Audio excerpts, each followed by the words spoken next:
ఇక భద్రాద్రి కొత్తగూడెంలో జర్నలిస్టులు నిరసన వ్యక్తం చేశారు.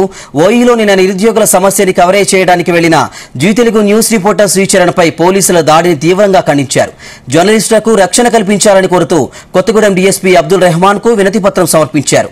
విధి నిర్వహణలో ఉండే జర్నలిస్టులకు రక్షణ కల్పించాలని కోరారు.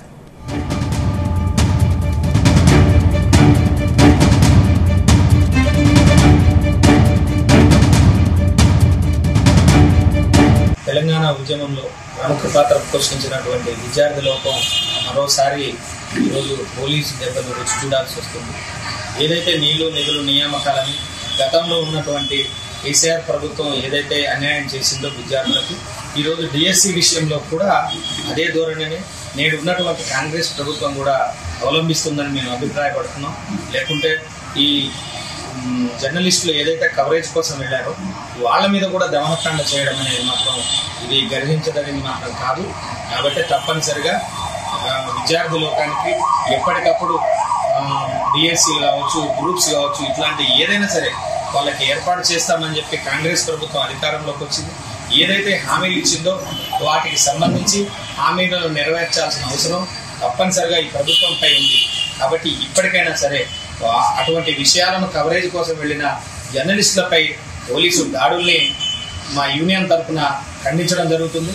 రానున్న రోజుల్లో జర్నలిస్టుల లోకమంతా కలిసి ప్రభుత్వానికి వ్యతిరేకంగా పోరాటం చేసే అవకాశాన్ని రాకుండా ఈ ప్రభుత్వం సరైన చర్యలు తీసుకొని డిఎస్సి సభ్యుల ఆవేదనను అర్థం చేసుకొని వారికి కావాల్సిన వాళ్ళ కోరికలను తీర్చాలని డిమాండ్ చేస్తాం. డిఎస్సి విద్యార్థుల ఆందోళనను కవర్ చేసేందుకు వెళ్ళినటువంటి జీ తెలుగు రిపోర్టర్పై పోలీసుల దమనకాండను మేము మా యూనియన్ తరఫున తప్పనిసరిగా ఖండిస్తున్నాము.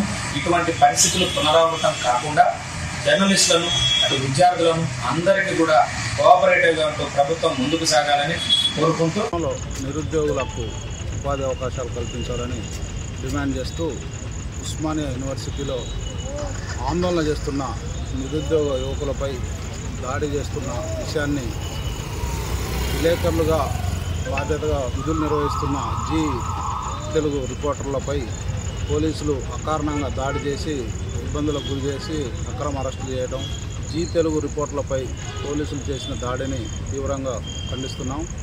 జర్నలిస్టులపై జరిగే దాడులను ఎదుర్కొనేందుకు జర్నలిస్టు యూనియన్గా మేము బాధ్యతగా ఉద్యమాలకు శ్రీకారం చుడతాం. ప్రభుత్వం సైతం ప్రజలకు ప్రభుత్వానికి వారధిగా ఉండే జర్నలిస్టులపై దాడులకు పాల్పడే పోలీసు అధికారులపై చర్యలు తీసుకోవాలని డిమాండ్ చేస్తున్నాం.